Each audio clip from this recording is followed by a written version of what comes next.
Betsy, do you want to come down and join us? Okay, I need to get.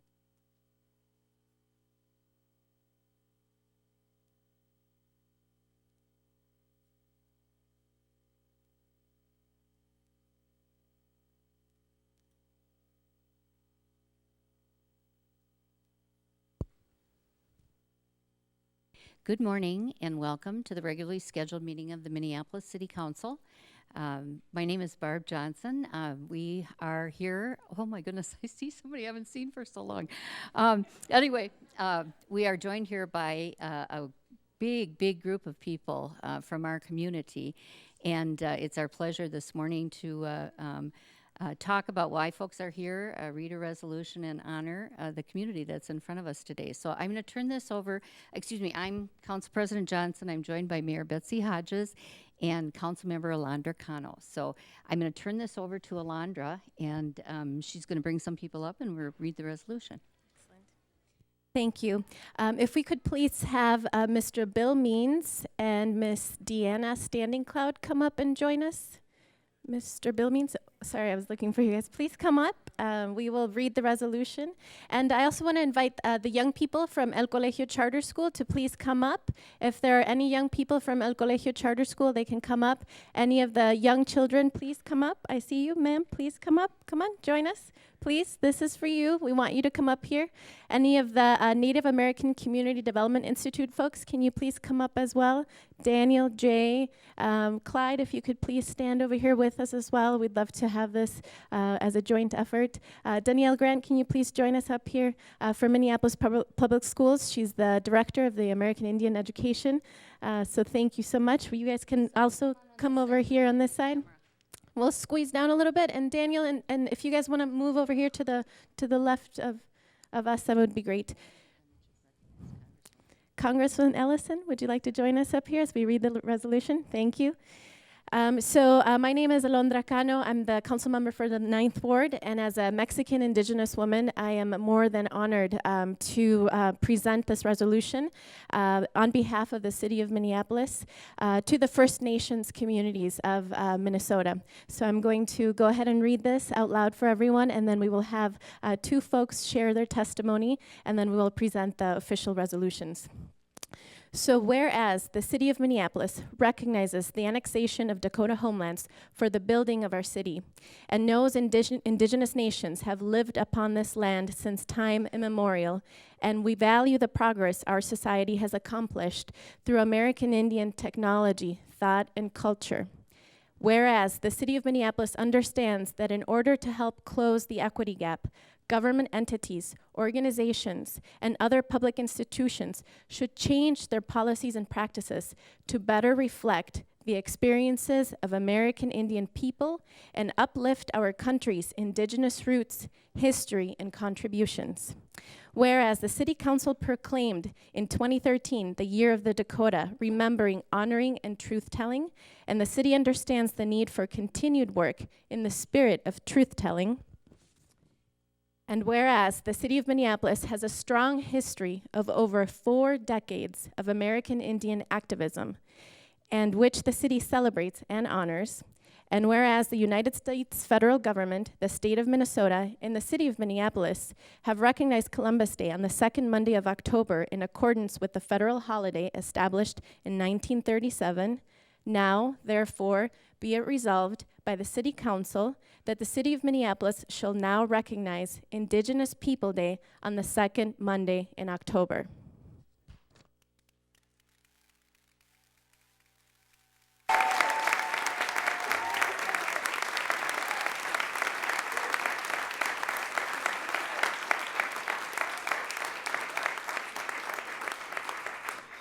Be it further resolved that the City of Minneapolis shall continue its efforts to promote the well-being and growth of the Minneapolis American Indian and Indigenous community, and be it further resolved that Indigenous Peoples Day shall be used to reflect upon the ongoing struggles of Indigenous people on this land, and to celebrate the thriving culture and value that the Dakota, Ojibwe, and other Indigenous nations add to our city. Be it further resolved, the City of Minneapolis encourages other businesses, organizations, and public entities to recognize Indigenous Peoples Day.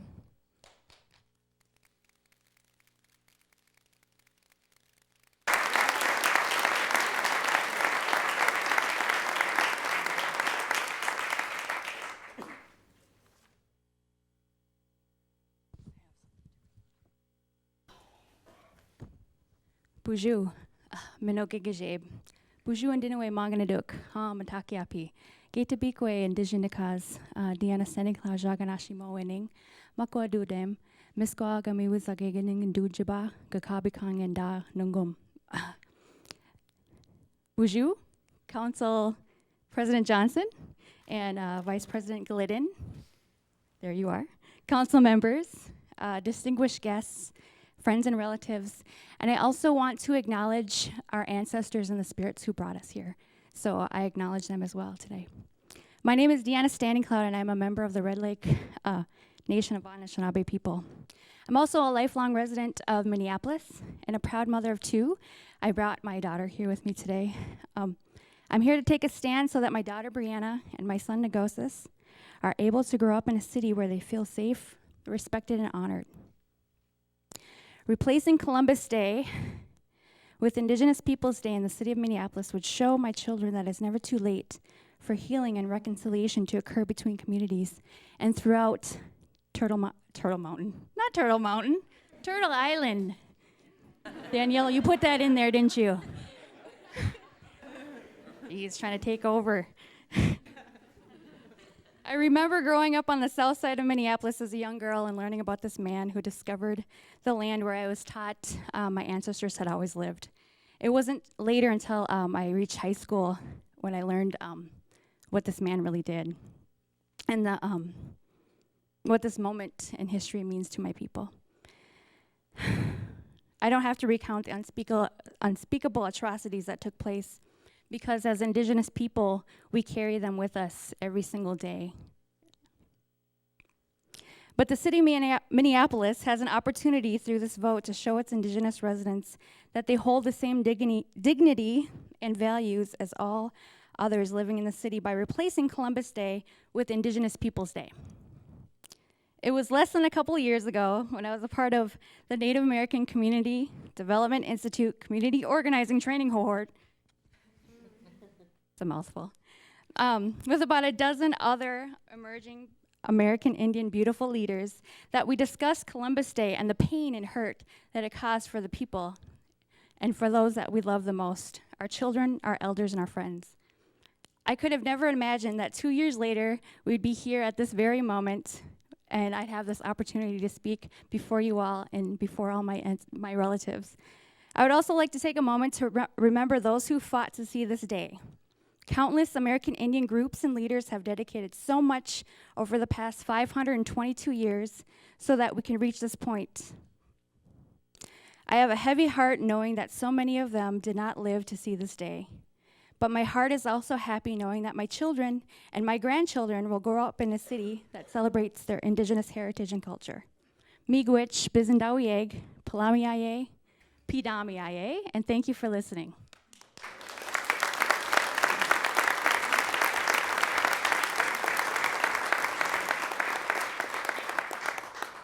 Honey washte, habitak ripi, ampetikile, chante mawashte na prejuzaktilo. I'd like to give you that traditional greeting in one of the classical languages of the Western Hemisphere known as Lakota. I said, hello, my relatives. Today is a good day. The hearts of our people are strong, and we extend our hand in friendship. It's kind of refreshing to come and be invited to this chamber, because usually we have a drum outside, and 300-400 people marching, and so this marks a great change in our relationship to be able to come to this legislative body with an idea that has come to fruition, the recognition of Indigenous peoples. Remember, we discovered Columbus. Lost on our shores, sick, destitute, and wrapped in rags. We nourished him to health. and the rest is history. But he represents the mascot of American colonialism in the Western Hemisphere. And so it is time that we change a myth of history. Columbus didn't discover anything. Columbus brought slavery, he brought colonialism, disease, and the list goes on. But here we have a chance, one of the few chances in history to right a wrong. And as young people growing up, it was always kind of a contradiction we had to live with, that somehow Columbus discovered America when we knew there was, even here in the continental United States, well over 12 million indigenous people that were already here. We too, as indigenous peoples, have a creation story to tell. We too have a language, a culture, a government that governs our people. This is the beginning of the recognition of those contributions to the United States and indeed here to Minneapolis, where the City Council has previously recognized the contributions to the work of, I see one of our great friends, Chris Matonupa, who talked about truth-telling, because he comes from the great Dakota peoples, who in December of 1862 suffered from one of the largest mass hangings in the history of the world, 80 miles south of here. And this gives us a chance to tell the story, to teach the truth here, not only about our Dakota peoples, Ojibwe peoples, Ho-Chunk peoples, but indeed indigenous peoples. Minneapolis has now surpassed St. Paul as the home of the Spanish-speaking indigenous peoples that have come here to upgrade the conditions of their way of life. And so we join in unity with indigenous peoples all over the world. United Nations passed on September 13th, 2007, the Declaration on the Rights of Indigenous Peoples, a human rights foundation. And so we congratulate the City Council, the mayor, for taking this step in the recognition of indigenous peoples and the recognition of human rights and the recognition of a wrongful statement of history. And so we thank you, City Council, members of our great city here of Minneapolis, for taking this time. This is not a new fight. As we mentioned in the other room, one of our great leaders here in this community, Mr. Vernon Belcourt, who brought this issue to the City Council many times in the past, and indeed to the United States government. So not only are we going to pass this and move on to the state of Minnesota, but we've been talking to Congressman Ellison to take it to Washington, D.C.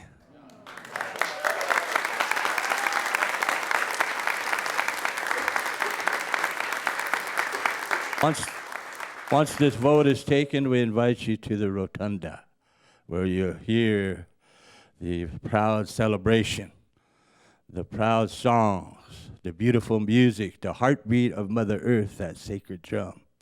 You're going to hear that downstairs. You're going to hear the spirits of our people gone before us echo through the chambers of this great governmental institution. And then on May 1st, we invite you to Minneapolis, South Side, Franklin Avenue, to walk with us to celebrate Indigenous Peoples Day, where you'll see the Mexica dancers, you'll see the indigenous peoples of North America come together to celebrate Indian Month here in the state of Minnesota. So please join us. Thank you, ladies and gentlemen, and we submit this resolution on behalf of our peoples. Thank you.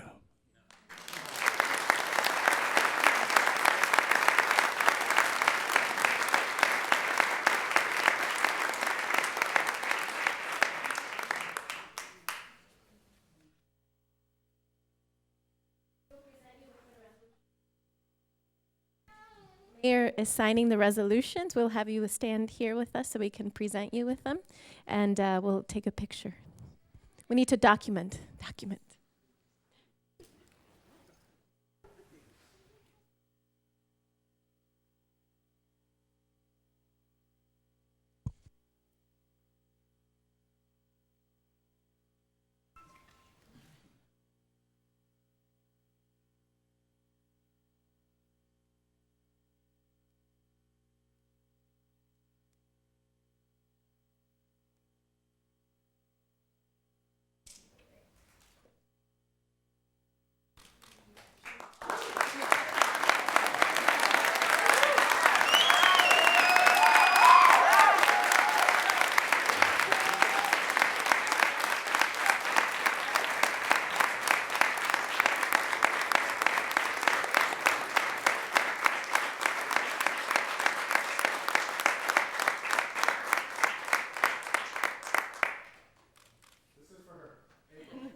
I'm going to call this regularly scheduled meeting of the Minneapolis City Council to order. Clerk will call the roll.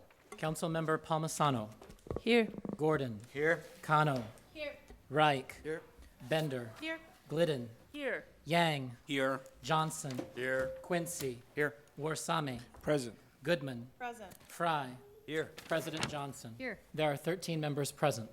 We are all present this morning, so we have a quorum. Next item on our agenda is adoption of the agenda, and I'm going to, if no one objects, move the resolution, which I think may be our only resolution this morning. Yes, so I'm going to move the resolution up to, it would be number 5 on our agenda, so that the folks that we have here can move on and not listen to the rest of our discussion unless they want to. If no one objects, that's what we'll do. That'll be number 5, the honorary resolution. Move adoption of the agenda. Second. That amendment. All right, we have the agenda as amended. Any discussion? Seeing none, all in approval say aye. Aye. Opposed? That carries. Next, we have the acceptance of the minutes of the regular meeting of April 11th, 2014. Move approval. Second. Any discussion? Seeing none, all in approval say aye. Aye. Opposed? That carries. Next, we have referrals of petitions and communications and reports of the city officers to proper committees and departments. So moved. Second. Any discussion? Seeing none, all in approval say aye. Aye. Opposed? That carries. With that, we are at our resolution. Councilmember Kano, do you want to introduce the resolution? Thank you, Madam President. I would like to introduce the acceptance of the resolution to recognize the second Monday in October as Indigenous Peoples' Day. Okay, is there a second? Second. Any discussion? Councilmember Gordon. Thank you Not very quite on much. my computer yet. And I promise I'll try to keep it brief, because I know that we've been discussing this since about 8:30, for decades. But I just couldn't let it pass without expressing my gratitude for everybody who's worked on this. I think we all have a pretty personal story about discovering the history of our country. I think we all want a country that we can be proud of and not ashamed of. And I think we've personally had to come to terms with that in our lifetimes. And I see this as a very small piece of a much larger healing that has to happen in our country so that we can be whole again and we can move on as one and this is a great day for me. And I also feel so privileged because in some ways I think this is a small gift that the 13 of us get to give back to the community, and just having that privilege and being able to be part of it is an incredible honor for me. So thank you.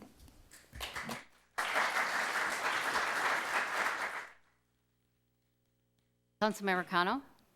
Thank you, Madam President. I just wanted to thank you so much for working with us on finding language that would help encourage everyone to be a part of this process in this resolution. I really appreciated your support in that process. I also wanted to recognize Council Vice President Glidden for helping me along the way to navigate this through the process and engaging the city as a whole in the changes, and Councilmember Gordon as well for also, for those of you who don't know, Councilmember Gordon is my official mentor on the City Council. So I appreciate the conversations and the discussions to be able to move this forward.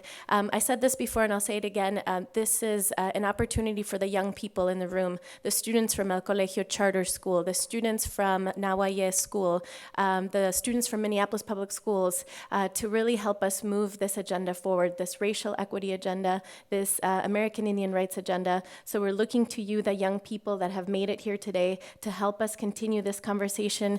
Although I'm only 32 years old, I am handing down this legacy to you and hope to see you back in City Hall to continue to advance policy that represents communities that have been missing from the table, that have been disenfranchised over time, and that are fighting for their rights every day.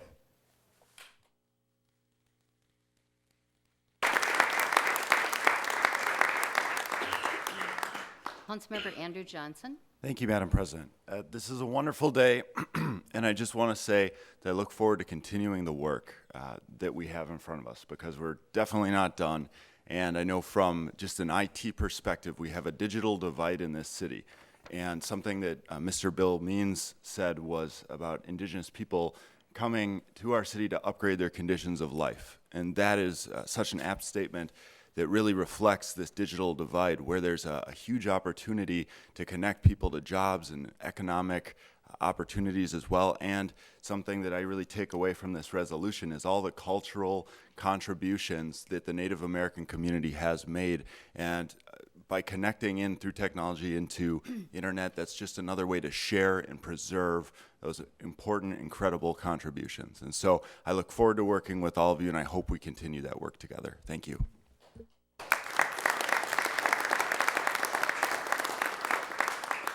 Councilmember Yang? Thank you, Madam President. I just wanted to say a few things with regards to this resolution. One is that I support it wholeheartedly. I think it's a good move for us as a city council.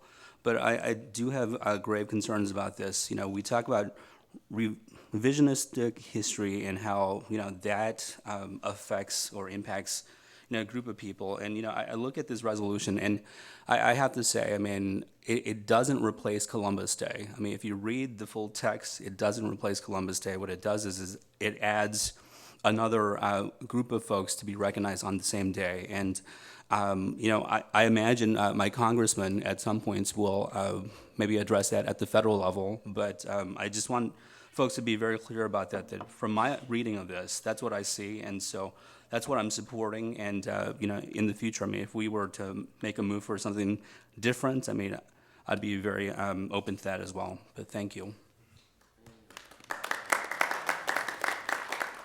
Councilmember Cano? Thank you, Madam President. I just wanted to clarify that as the City of Minneapolis, what this resolution does is give us policy direction to roll out this change within the city. So the federal holiday is a federal holiday that we don't have any direct impact over, but as a city, we can decide how we're going to communicate this through our city calendar, our city communications, our website, the communications we use as council members every day. So I invite you, Councilmember Blanc Yang, to join us in this journey in figuring out how to roll this out in a way that will continue to elevate the American Indian voice and community in our city.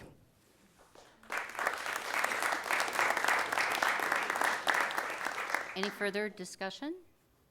Seeing none, I'm going to take my prerogative to have the last word and just use it to read I have a little statement, but I also want to read a email from one of our colleagues, previous colleagues, Councilmember Robert Lilligren, who is the first Native American ever elected to the City Council in Minneapolis. And he writes, "Dear City Council members, today on your agenda, you will vote on the passage of a resolution recognizing the second Monday of October as Indigenous Peoples' Day. My understanding is that this resolution has the support of a strong majority of the council.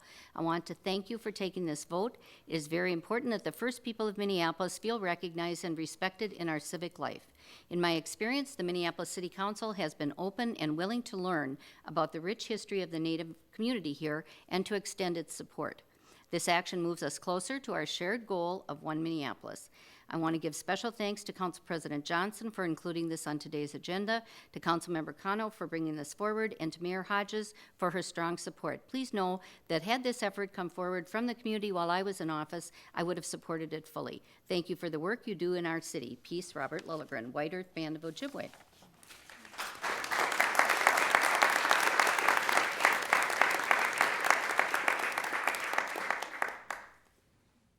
You know, what we're doing today by declaring the second Monday of October as Indigenous Peoples' Day is recognizing the shared history that we have as a city. Those who are here on this continent when Europeans came here, and then the other people that have joined us since and made such a difference in our city in changing the way our city looks, the way our city feels. It's been a wonderful change for me growing up in this community. History is brutal, though. I want to say that. I was thinking about this resolution really almost the whole week, and trying to think, you know, we have a unique history in that the European civilization was so developed by the time Columbus got here that there was the ability to go back and forth and all these things that complicated this history. Supposedly, Leif Erikson of the Vikings came to North America first. And you think to yourself, well, why didn't that result in this kind of trade and problems that we had, the disease, all that sort of thing? And it's a mystery of history. Who knows? Who knows? I have been spending some of my time trying to figure out my own family's history. And I think, and I'm pretty sure, I feel like our family has a relationship with the Native American community in Minnesota. One of my ancestors, or not one of my ancestors, one of my relatives in the long genealogy of our family, who came from France into Canada and then down into Minnesota, there was a man named Joseph Renville. And he had a son, and the son had a Lakota wife. And Joseph Renville was the man who Renville County is named after. He was a fur trader.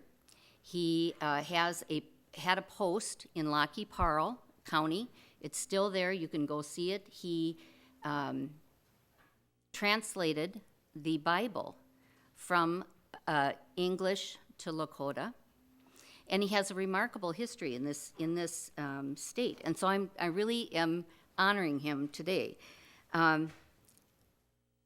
He married into Little Crow's family, and he was a remarkable leader in the community as you read the history. And we have such a rich history in this state, and it's upon all of us, I think, to broaden our thoughts and understand what happened in many, many communities in this state. Joseph had a brother named Victor Renville, and Victor Renville was, in this brutal history, scalped by Ojibwe people.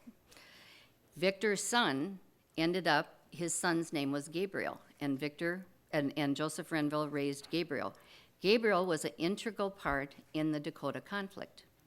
He worked on the side against his relatives, who were Little Crow's family, and defended some of the settlers who were involved in the conflict. Gabriel went with a number of Renvilles to Fort Snelling, was marched to Fort Snelling, and spent that very, very cold winter there, and their names are reflected on a plaque there. So this is, I think, for all of us to find exactly what our connections are.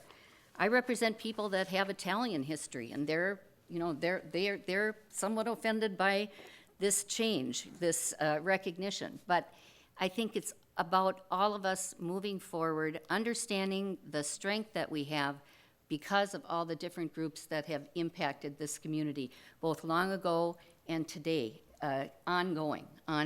And so we are fortunate that we have rich, traceable history, and we are fortunate that we have new people coming into our city. And I think our job is to make sure that everybody that comes in here benefits from the growing economy that we have in this community. So I think on the second Monday of October, we'll all be reminded about the challenges that we have, but also the joint successes that we have as a community. So thank you all very much, and thanks for coming down today. It's just an amazing, amazing turnout, so thank you. Councilmember Yang. I'm sorry? No? No. You're okay? Clerk, call the roll on the resolution. Councilmember Palmisano. Aye. Gordon. Aye. Kano. Aye. Reich. Aye. Bender. Aye. Glidden. Aye. Yang. Aye. Johnson. Aye. Quincy. Aye. Warsame. Aye. Goodman. Aye. Fry. Aye. President Johnson. Aye. There are 13 ayes. That's unanimously adopted.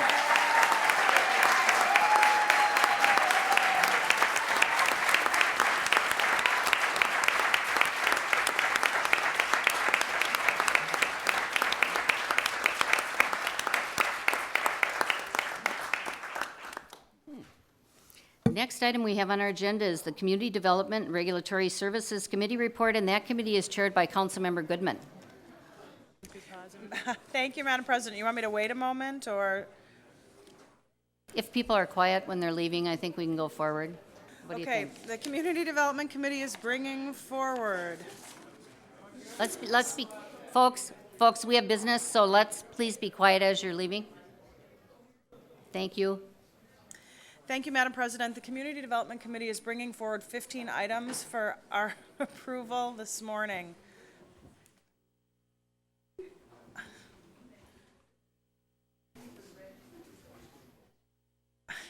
Go ahead. The Community Development Committee is bringing forward 15 items for our approval this morning. I want to note that there is a substitute report on item number 10. I'll move all items 1 through 15 for approval. Councilmember Goodman has moved the Community Development and Regulatory Services report with number 10. There's a substitute report in front of you. Oh, is it? Okay, I guess I didn't see that. Okay, the Transit-Oriented Development Yes, Madam President. Grant apps. Okay, so that's in front of you. Councilmember Goodman has moved the Community Development and Regulatory Services agenda. Any discussion on those items? Seeing none, clerk, call the roll. Councilmember Palmisano. Aye. Gordon. Aye. Kano. Aye. Reich. Aye. Bender. Aye. Glidden. Aye. Yang. Aye. Johnson. Aye. Quincy. Aye. Warsame. Is absent. Goodman. Aye. Fry. Aye. President Johnson. Aye. There are 12 ayes. That report is adopted. Next, we have the Election and Rules Committee. With that committee's chair, Councilmember Fry. Thank you, Madam President. We have just one item on the agenda, which was the addition of several precinct locations as well as polling location changes, and I move the adoption of that item. Councilmember Fry has moved the Election and Rules Committee report. Any discussion on that item? Seeing none, clerk, call the roll. Councilmember Palmisano. Aye. Gordon. Aye. Kano. Aye. Reich. Aye. Bender. Aye. Glidden. Aye. Yang. Aye. Johnson. Aye. Quincy. Aye. Goodman. Aye. Fry. Aye. President Johnson. Aye. There are 12 ayes. That report is adopted. Next, we have the Health, Energy, and Community Engagement report with that committee's chair, Councilmember Gordon. Thank you very much, Madam President. The Health, Environment, and Community Engagement Committee is bringing 6 items forward for approval today. The first item is adoption of a long-term goal to reduce community-wide greenhouse gas emissions by 80% or more by 2050. This will be the first time we've had a long-range goal, and we'll be adding that and supplementing our existing goals for 2015 and 2025. Second item is to amend an agreement with the Minnesota Department of Agriculture related to food inspections to more clearly define the scope of the agreement, and so that the state will retain some licensed manufacturing and distributing activities, their authority to license those. The third item is authorizing execution of a grant agreement with the Mississippi Watershed Management Organization. The fourth item is accepting a 3-year federal grant. It's over $800,000 to study the benefits of father advocates programs and providing services for expectant and new fathers. The fifth item is accepting a Grow 1000 Garden and Green Spaces Award of $40,000 and use that money to enter into agreements with community partners as needed. The sixth and final item is authorizing an amendment to our contract with Blue Sky Veterinarian Services for the services that they provide at animal care and control. And I will move all 6 items forward. Councilmember Gordon has moved the entire health, environment, community engagement report. Any discussion on any of those items? Seeing none, clerk will call the roll. Councilmember Palmisano. Aye. Gordon. Aye. Kano. Aye. Reich. Aye. Bender. Aye. Glidden. Aye. Yang. Yang. Aye. Johnson. Aye. Quincy. Aye. Goodman. Aye. Warsame. Aye. Fry. Aye. President Johnson. Aye. There are 13 ayes. That report is adopted, and Mr. Carl, Councilmember Warsame wants to be recorded as voting aye on the CD and Election and Rules Committee report. Is that okay? Without objection from any member. Seeing no objection, votes aye. Thank you. Next, we have intergovernmental relations with that committee's chair, Councilmember Glidden. Thank you, Madam President. We have one item, which is a joint report with the Zoning and Planning Committee, and this is to authorize city staff to provide comments on Thrive MSP 2040, which is a planning document of the Met Council that are consistent with the materials presented at committee in order to accommodate the submission deadline of April 28th, 2014, and I'll move approval of that item. Councilmember Glidden has moved the report on the Intergovernmental Relations Committee and joint report with the Zoning and Planning Committee. Any discussion on that report? Seeing none, clerk will call the roll. Councilmember Palmisano. Aye. Gordon. Aye. Kano. Aye. Reich. Aye. Bender. Aye. Glidden. Aye. Yang. Aye. Johnson. Aye. Quincy. Aye. Warsame. Aye. Goodman. Aye. Fry. Aye. President Johnson. Aye. There are 13 ayes. That report is adopted. Next, we have Public Safety, Civil Rights, and Emergency Management, and that's chaired by Councilmember Yang. Thank you, Madam President. We have 2 items today. Both are grant acceptances, and I will move both items for approval. Councilmember Yang has moved the Public Safety, Civil Rights, and Emergency Management report. Anyone want to pull anything off or any discussion on any of those items? Seeing none, clerk will call the roll. Councilmember Palmisano. Aye. Gordon. Aye. Kano. Aye. Reich. Aye. Bender. Aye. Glidden. Aye. Yang. Aye. Johnson. Aye. Quincy. Aye. Warsame. Aye. Goodman. Aye. Fry. Aye. President Johnson. Aye. There are 13 ayes. That report is adopted. Next, we have the Transportation and Public Works report with that committee's chair, Councilmember Wright. Thank you, Madam President. The Transportation Public Works Committee will forward 9 items today. Item 1 is the 40th Street East West Street resurfacing project and associated actions. Item 2 is a passage of a resolution authorizing the execution of an interagency agreement with MnDOT for federal participation in construction engineering of the Bluff Street Trail project. Item 3 is a street resurfacing special assessment correction. The associated address is 5704 Harriet Avenue South, and reinstating the assessments for 5614 Garfield Avenue South due to prepayment of the special assessment being credited to the incorrect parcel. Item 4 is a signal retiming project and associated expense of $110,360. And this is an extension of a contract which a termination date of August 31st, 2014. The following items are referred to the Ways and Means Committee. Item 5 is the Lowry Hill East Area Street Resurfacing Project and associated actions. Item 6 is the St. Anthony Parkway Bridge over the Burlington Northern Santa Fe Northtown Yard Project, and specifically it's the California Street Northeast and Main Street Northeast reconstruction projects associated with the bridge replacement and all the actions required for that. Item 7 is the Central Corridor LRT project, and it's the authorize the subordinate funding agreement 23 for agreement 23 with the Metropolitan Council for replacement of lighting service cabinets in the Central Corridor LRT West Bank area. Item 8 is the Johnson Street Northeast 10th, 11th Avenue Southeast Street Resurfacing Project. And this action is to cancel the Johnson Street, 10th Street, and 11th Street project. And further, it's a passage of resolution rescinding resolution 2014R057 and the associated council action of 2/21/2014 designating the project. And the final item is to select a low bid of AM Construction Incorporated to complete the exterior masonry stabilization project phase 3 for the water treatment and distribution division. Madam President, I forward all items for approval as stated.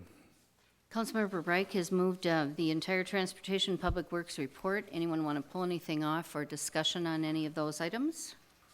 Seeing none, clerk will call the roll. Councilmember Palmisano. Aye. Gordon. Aye. Kano. Aye. Reich. Aye. Bender.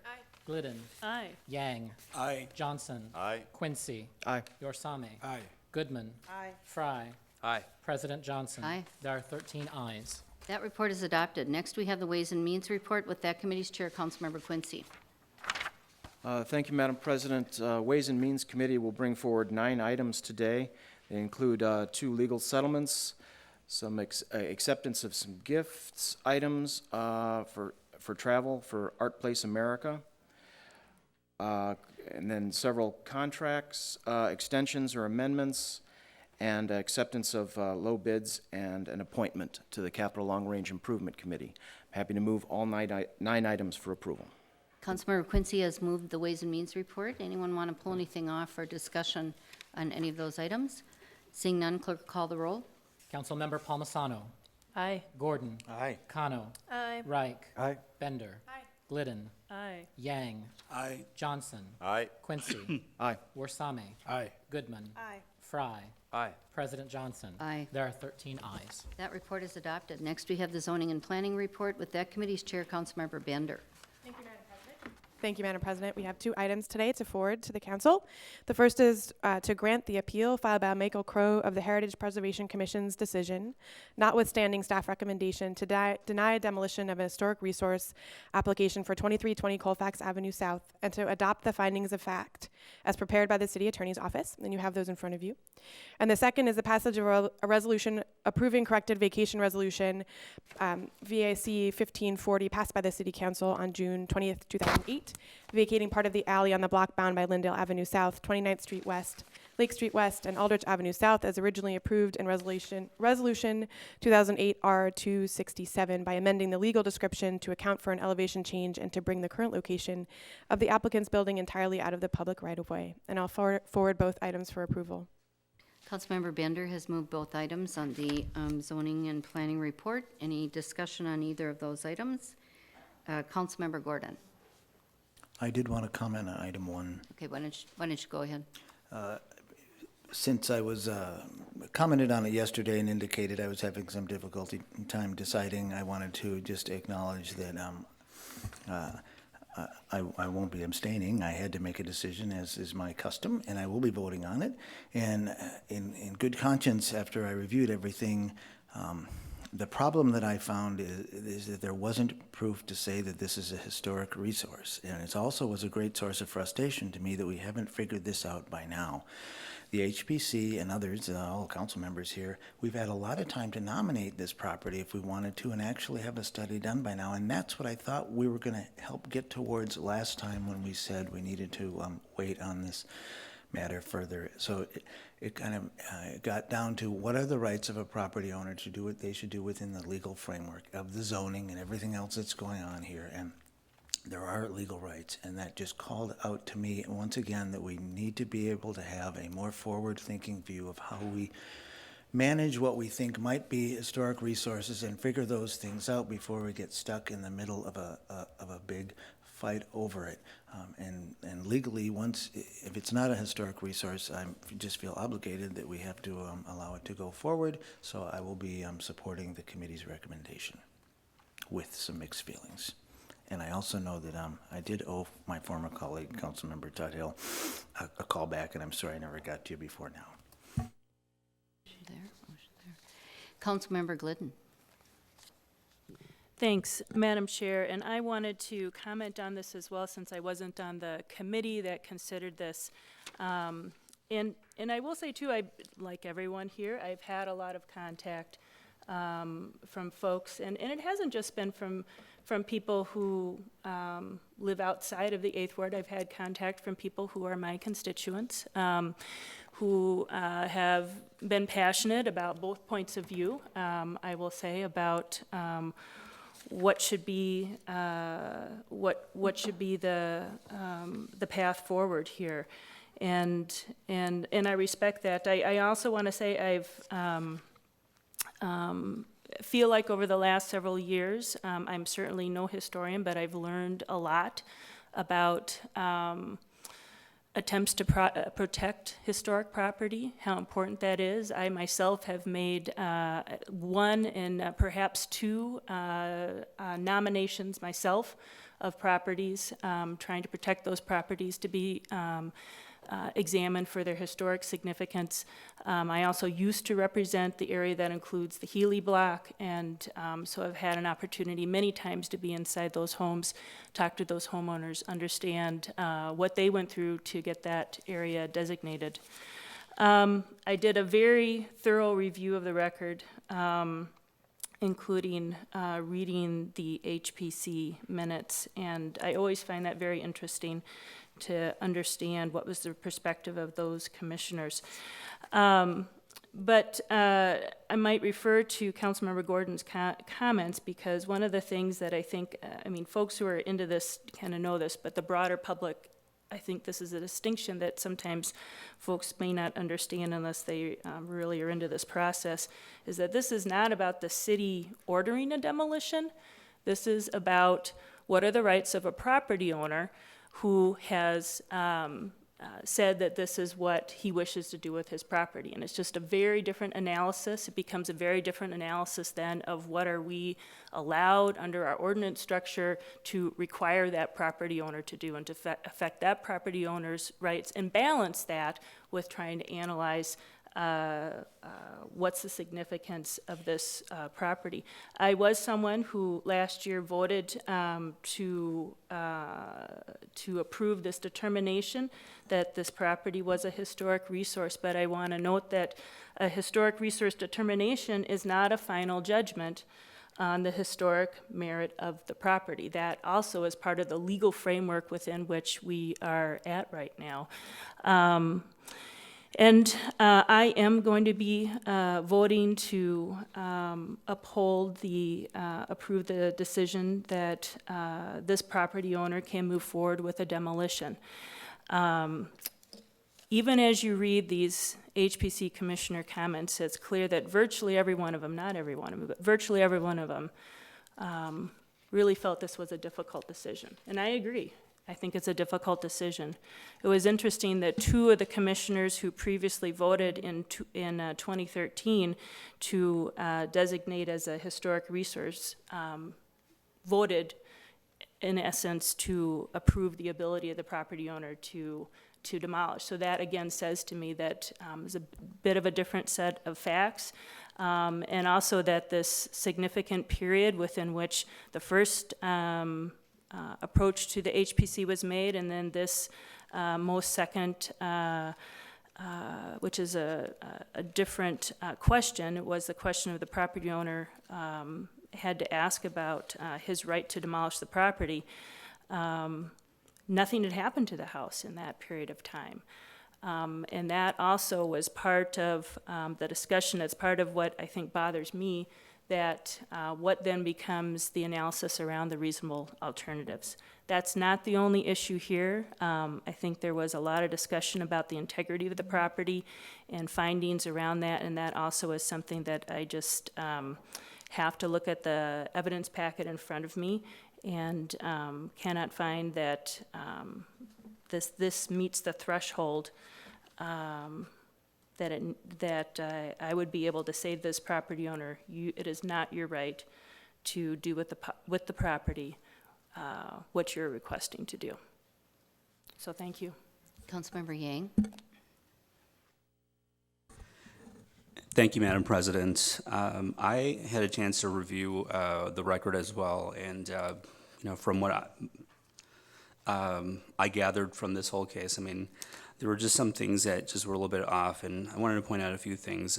From last year's council vote until today, my understanding was that there was an offer, even if it wasn't, in the form of a purchase agreement. I mean, there was a verbal offer that was made. There were several things that were, a little bit off about the record with regards to certain facts, but I won't get into that all that much. For me, I look at this issue and, it's been played out in the public so much, especially on Facebook, and, I have to say, I was very disappointed with just the personal attacks that happened. Maybe both ways, but specifically to Councilmember Bender. And I think for me, all that stuff aside, it's just about. It's not about the issue of whether we're pro density or pro preservation by making this vote. I really think it's just a case to case basis on this. And for myself, I'm looking at this and. The reasonableness, in terms of the second criteria, I think that, there was an offer. The offer wasn't as great as the other offer, but it was a pretty reasonable offer under the circumstances. And,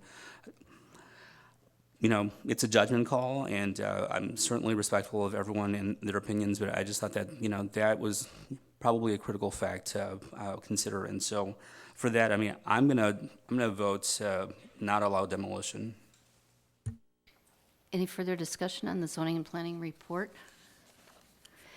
Seeing none, I'm going to separate these two items and take a vote on the first item because it looks like we've got a divided vote. Does anybody object? No? Seeing none, then clerk call the roll on item number 1, zoning and planning. Councilmember Palmisano. Aye.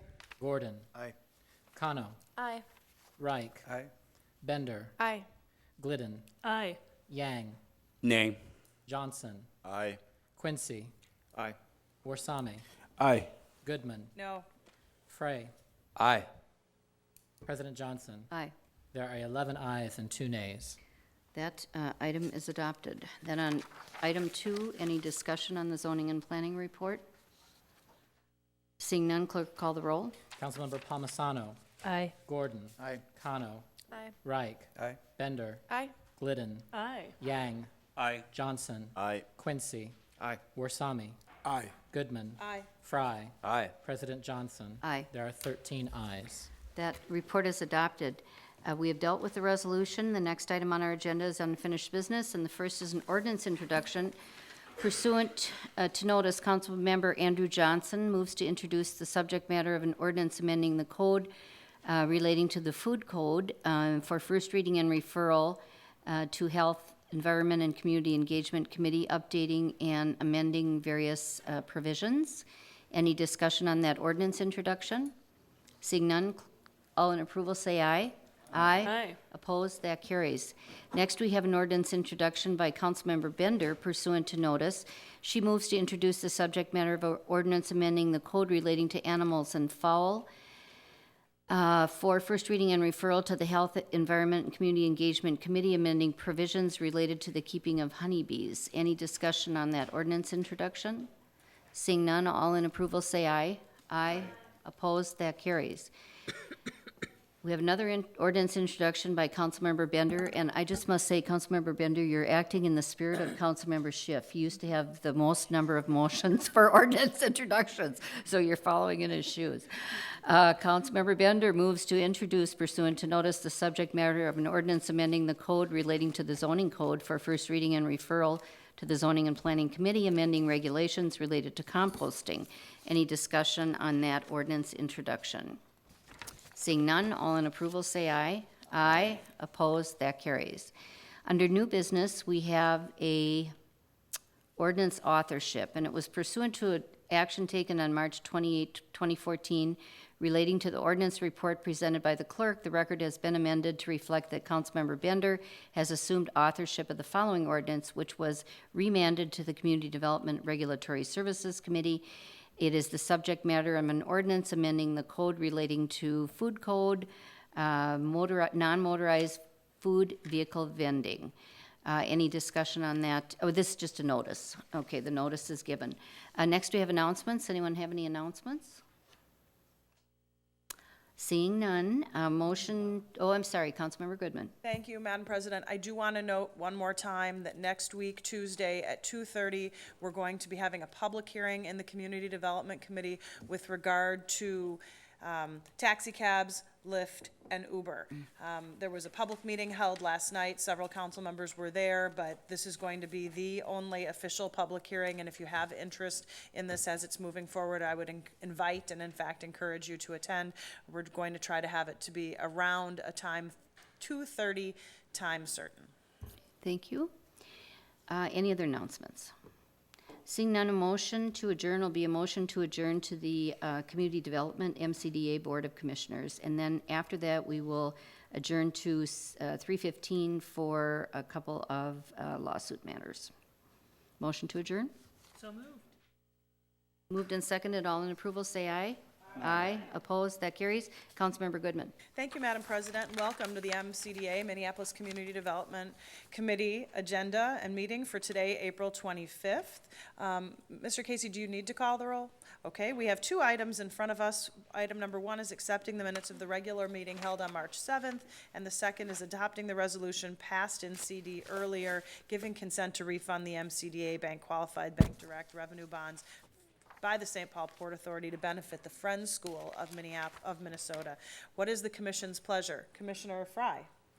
I move that we accept the first item and adopt the second. Motion has been made by Commissioner Fry. Are there further comments or questions? Seeing none, the clerk will call the roll.